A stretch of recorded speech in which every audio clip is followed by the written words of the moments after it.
اعوذ باللہ من الشیطان الرجیم بسم اللہ الرحمن الرحیم۔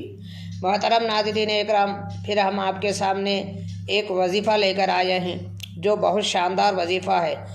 آج لوگ ہمیشہ حیران پریشان نظر آتے ہیں، مگر معلوم نہیں ہوتا کہ پریشانی آخر کیوں آتی ہے۔ لوگ سمجھتے ہیں کہ کوئی جادو ٹونا کیا ہے یا کوئی پیچھے سے ہم کو تکلیف دے رہا ہے۔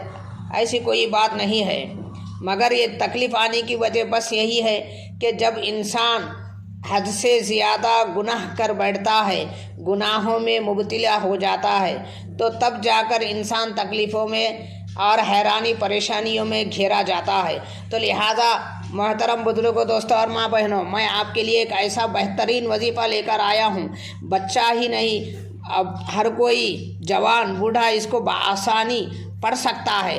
تو وہ وظیفہ یہ ہے کہ اس کو روزانہ چلتے پھرتے، اٹھتے بیٹھتے، سوتے جاگتے پڑھتے رہے تو انشاءاللہ تعالی اس وظیفے کو کرنے سے گناہوں کی معافی ہو جاتی ہے، اور دوسرا تکلیفیں بآسانی ختم ہونے لگتے ہیں، اور یہ وظیفہ کرنے والا حیران و پریشان رہ جاتا ہے کہ یہ کیا ہو رہا ہے، کیسے ہمارے پریشانیاں دور ہو رہے ہیں، کیسے ہمارے کام بن رہے ہیں۔ تو یہ وظیفہ ہی ایک ایسا بہترین وظیفہ ہے۔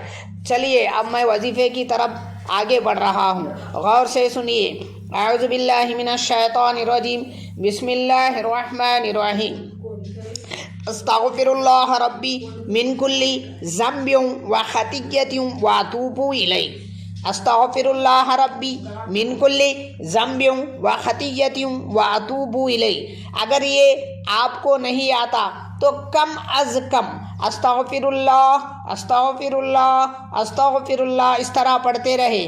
یہ استغفار ایسی چیز ہے کہ جب بندہ استغفار کو پڑھتا رہے گا تو ان سے جو گناہ ہوتے ہیں تو وہ گناہ ختم ہو جاتے ہیں۔ تو جب اللہ تبارک و تعالیٰ استغفار پڑھنے والے کی آواز کو سنتا ہے تو اس کی رحمت جوش میں آ جاتی ہے، اور وہ کہتا ہے کہ اے میرے بندے، میں نے تیرے گناہ کو معاف کیا ہے کہ تو نے آج استغفار کیا ہے، تو اس استغفار کے بدلے میں ہم نے تمہیں معاف کیا ہے۔ اے میرے بندے، مانگ، تو جو مانگنا چاہتا ہے میں وہ تجھے عطا کروں گا۔ تو لہذا محترم بزرگوں، دوستو، آپ اس آسان سے وظیفے کو بار بار پڑھتے رہیں، بار بار چلتے پھرتے اس کو پڑھتے رہے تو پھر انشاءاللہ تعالی جتنا بھی بڑی بیماری ہو، جتنا بھی بڑا اثر آپ کے پیچھے ہو، تو اس استغفار کی برکت سے وہ سب کچھ غیب سے ختم ہونے لگتے ہیں۔ اور آپ کے اوپر اگر کوئی قرضہ ہے تو استغفر اللہ پڑھے، اگر آپ کے اوپر کوئی تنگی حالات ہے تو استغفر اللہ پڑھے، اگر آپ کے اوپر کوئی پریشانی ہے تو استغفار کریں، اگر آپ کے اوپر کوئی تکلیف ہو تو استغفر اللہ پڑھے، اگر کوئی بیماری ہو تو استغفر اللہ پڑھے۔